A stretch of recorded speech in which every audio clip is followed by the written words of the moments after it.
টেবিলটা মুছে দিচ্ছি, হয়ে গেল। বাসন টাসন সমস্ত ধোয়া হয়ে গেছে। তো এসে গেছি এখানে, এসে আগে ফ্রেশ হলাম। মারাত্মক কষ্ট হচ্ছে, মানে hello, good morning, welcome back to my channel. আশা করি তোমরা সবাই ভালো আছো, আমিও ভালো আছি। তো আজকে একটা ঝকঝকে দিন শুরু হয়ে গেছে, আমি আমার ঝকঝকে ব্লগও শুরু করে দিলাম। তো চলো আমি এবার তোমাদের কিচেনে নিয়ে চলে যাই। কিচেনে কাজ করছি, কাজ করতে করতে তোমাদের সাথে কথা বলবো। তো বন্ধুরা, দেখবে আমরা সকালে একরকম ভেবে কিন্তু ঘুম থেকে উঠি, ভাবি আজকের দিনটা খুব ভালো যাবে, আজকে এনার্জেটিক থাকবো, আজকে অনেক কিছু কাজ করব। কিন্তু অনেক সময় কিন্তু সেগুলো আর হয়ে ওঠে না। দেখবি বিভিন্ন কারণে এমন কিছু কিছু পরিস্থিতি এসে যায় বা কিছু ঘটনা আমাদের সাথে ঘটে যায়, যার ফলে কিন্তু একটু মনটা আমাদের কেমন হয়ে যায়। তখন আর সেই কাজের এন্থু বা সেই আমরা যে এনার্জিটা নিয়ে উঠেছিলাম, সেই এনার্জি লেভেলটা কিন্তু অনেকটাই ডাউনে চলে যায়, তাই না বলো? এটা কিন্তু আমাদের সকলের সাথেই হয়ে থাকে। কিন্তু কি করা যাবে, এটা তো আমাদের জীবন। আমাদের আবার সেই একই উদ্যমে কাজ শুরু করতে হবে সকলকেই। আমাদের বলো বা যাকেই বলো না কেন, সমস্ত মানুষদেরই কিন্তু আবার আমাদের ফিরে আসতে হয় সমস্ত কাজেতে।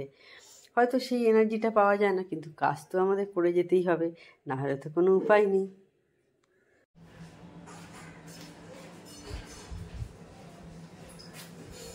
টেবিলটা মুছে দিচ্ছি, হয়ে গেল। বাসন টাসন সমস্ত ধোয়া হয়ে গেছে। রুটির কাপড়টাও সাবান দেওয়া হয়ে গেছে। দিয়ে টেবিলটা মুছে নিই। বাসি টেবিল তাকে বলি, মুছে নিই। রাত্রিরে মুছলেও আবার সকালে একবার মুছে নিই।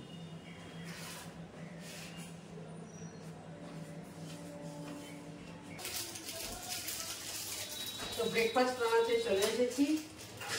ব্রেকফাস্টে ছাতুর শরবত, হেলদি টেস্টি, খুব ভালো জিনিস এটা। আর যা গরম পড়েছে তাতে কিন্তু এই শরবত জাতীয় জিনিসগুলো বেশি ভালো।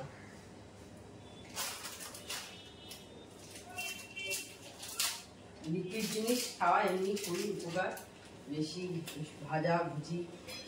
আর ব্রেকফাস্ট মানে কি রোজ রোজ বানাবো, সেই জন্যে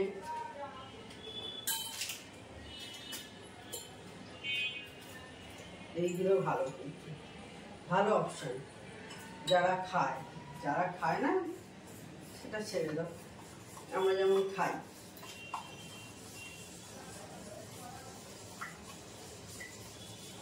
রোজের সেই একঘেয়ে রুটি বা পরোটা, চাউমিন, এই সমস্ত তার থেকে গরমের মধ্যে স্বাস্থ্যকর জিনিস। বেশি কিছু লাগেও না। দেখো একটু ছাতুটাকে জল দিয়ে আর বিট নুন দিচ্ছি। বিট নুন দিলে ভালো লাগে বেশি। বিট নুন দিয়ে আগে একটু গুলিয়ে নিলাম, ভালো করে একটু গুলিয়ে নিতে হবে, কারণ লেগে থাকে নয়তো তলায় একটু। আর কেন জানি না, বিট নুন দিলে দেখেছি টেস্টটা কিন্তু ভালো হয়।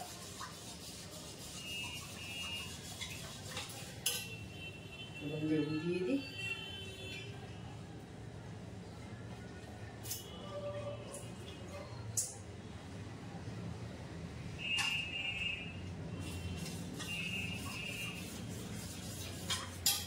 তার সাথে পেঁয়াজ, কাঁচা পেঁয়াজ তো ভালো খাওয়া, একটু গন্ধ বেরোয় মুখ দিয়ে, এটাই হচ্ছে মুশকিল। কাঁচা পেঁয়াজের একটু গন্ধ ছাড়ে নিতে, কিন্তু কি করা যায়, ভালো লাগে। আর যারা পেঁয়াজ খায় না বা পছন্দ করবে না, দেবে না, একটু চিনিও দিয়ে দেওয়া যায়, এতে কিন্তু অসুবিধা নেই, ভালোই লাগবে আমার মনে হচ্ছে। হয়ে গেল ছাতুর শরবত। গরমেতে সত্যি কথা বলছি, আর ওই সমস্ত না খেয়ে এই সমস্ত জিনিস ভালো লাগে। সে রুটি তরকারি বলো, পরোটা, পাস্তা, চাউমিন, যাই হোক না কেন।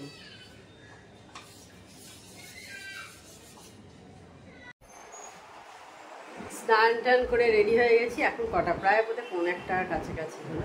আজকে বাড়িতে খাবো মায়ের কাছে, তো সেই কারণেই তাড়াতাড়ি রেডি হয়ে গেছি। স্নান পুজো সমস্ত কিছু সারা হয়ে গেছে।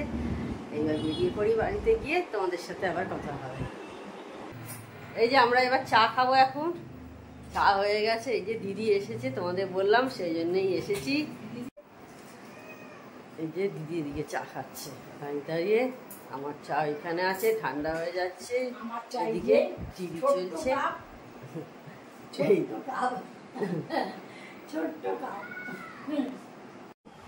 তো এসে গেছি এখানে, এসে আগে ফ্রেশ হলাম। মারাত্মক কষ্ট হচ্ছে, মানে এত গরম হচ্ছে, মানে শরীর মনে হচ্ছে খারাপ লাগছে আর কি, এরকম অবস্থা, এত গরম। তো যাই হোক, সে আগে ফ্রেশ হয়ে নিলাম, বাসনপত্র তুললাম, মেজের যেগুলো দিয়ে গেছিলো সেগুলো সমস্ত করলাম। বাড়িতে এসে যেমন তো টুকটাই কাছ থেকেই যায়, সেগুলো সব করে তারপর ফ্রেশ হলাম, হয়ে এখন দেখতে দেখো খেতে বসেছি মুড়ি সিঙ্গারা। আমি আর আমার হাজব্যান্ড দুজনে খাবো, মুড়ি সিঙ্গারা খাবো, খিদেও পেয়ে গেছিলো। তো সেই বলে আগে আমি ফ্রেশ হবো, তারপর এখন আমি আগে কিছু খাবো না, এত গরম করছিল, বললাম না মনে হচ্ছে শরীর খারাপ লাগছে, মানে অসহ্য হচ্ছে শরীরের মধ্যে একটা ভাব। তো ঠিক আছে, খেয়ে নিয়ে আবার পরে কথা বলবো। তো দেখলে তখন একটু মুড়ি খেলাম আর সিঙ্গারা খেলাম, এখন 10টা বেজে গেছে। জানি না আজকে ভিডিওটা কীরকম কী হয়েছে। তো তাহলে আজকে ভিডিওটা আমি এইখানেই এন্ড করছি। আমার চ্যানেল যদি তোমাদের ভালো লেগে থাকে তবে অবশ্যই আমার চ্যানেলকে তোমরা সাবস্ক্রাইব করো, লাইক করো আর শেয়ার করো। আর যেসব বন্ধুরা এখনও পর্যন্ত আমার চ্যানেলকে সাবস্ক্রাইব করোনি তারা চটপট আমার চ্যানেলকে সাবস্ক্রাইব করে দিও। Tata, good night, sweet dreams.